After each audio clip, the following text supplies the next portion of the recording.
everybody, welcome back to my channel.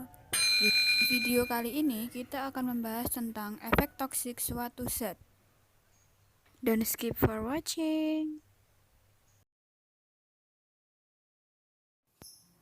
Efek toksik didefinisikan sebagai perubahan abnormal yang tidak diinginkan atau berbahaya akibat pemaparan terhadap zat kimia yang memungkinkan toksik. Semua zat berpotensi menimbulkan efek yang berbahaya, yang biasa disebut dengan efek toksik. Prinsip umum efek toksik.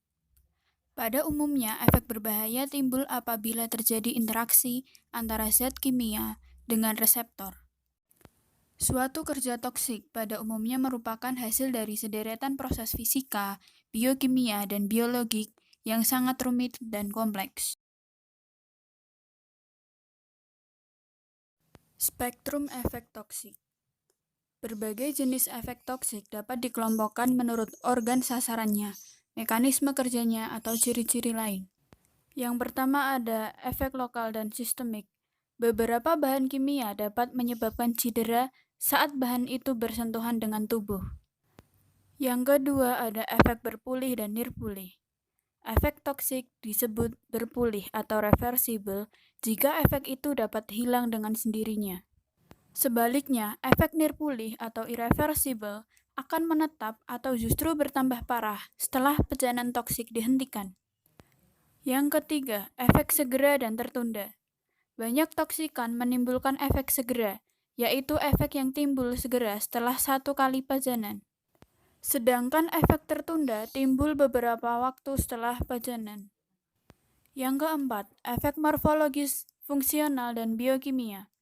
Efek morfologis berkaitan dengan perubahan bentuk luar dan mikroskopis pada morfologi jaringan. Efek fungsional biasanya berupa perubahan berpulih pada fungsi organ sasaran. Dampak bahan toksik bagi manusia. Efek toksik pada otak termasuk ingatan dan konsentrasi yang buruk, perilaku yang tidak menentu, gangguan suasana hati, sakit kepala, dan vertigo.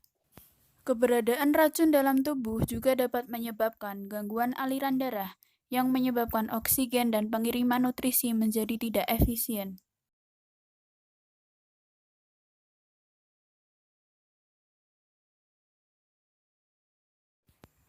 Sifat hubungan dosis dengan reseptor. Yang pertama ada efikasi.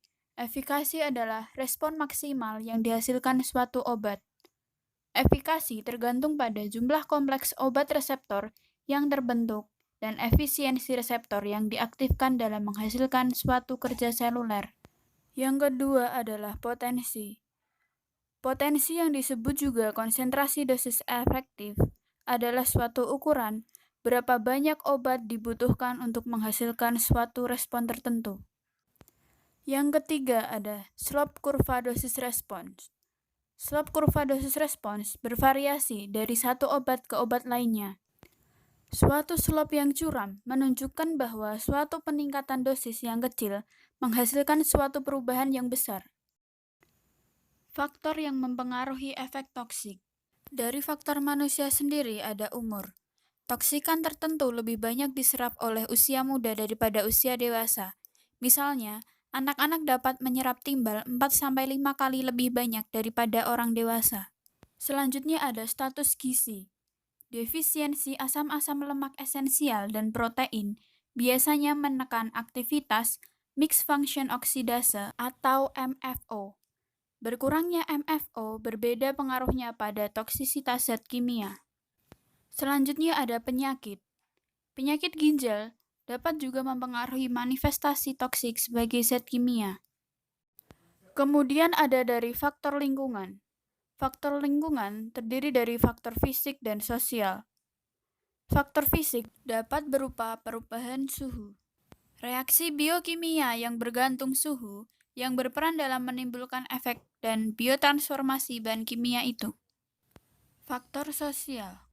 Hasil penelitian menunjukkan bahwa lingkungan peternakan dan berbagai jenis faktor sosial dapat mengubah toksisitas bahan kimia pada hewan seperti penanganan hewan, cara pengandangan, jenis sangkar dan bahan alas. Selanjutnya di sini saya akan mereview jurnal yang ditulis oleh Ade Yonata dan Indah Iswara yang berjudul Efek Toksik Konsumsi Monosodium Glutamate.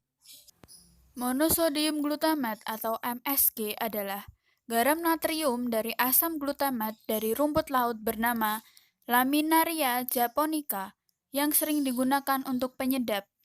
Sedangkan glutamat adalah asam amino alami yang ditemukan hampir pada semua makanan, terutama pada makanan protein tinggi seperti produk susu, daging, ikan, dan sayuran. Hasil penelitian menunjukkan konsumsi monosodium glutamate yang melebihi 0,5 sampai 2,5 gram akan menimbulkan manifestasi lain dari berbagai organ, yaitu gangguan jantung, neurologis, pernafasan, saluran cerna, otot, saluran genital, dan kemih. Gejala yang ditimbulkan tersebut disebut sebagai MSG Complex Syndrome. Masih menjadi kontroversi antara efek toksik dan keuntungan MSG terhadap tubuh, sehingga perlu untuk mengenali jenis MSG dan pengontrolan dalam mengkonsumsinya. Sekian video dari saya, semoga bermanfaat. Sampai jumpa di video selanjutnya.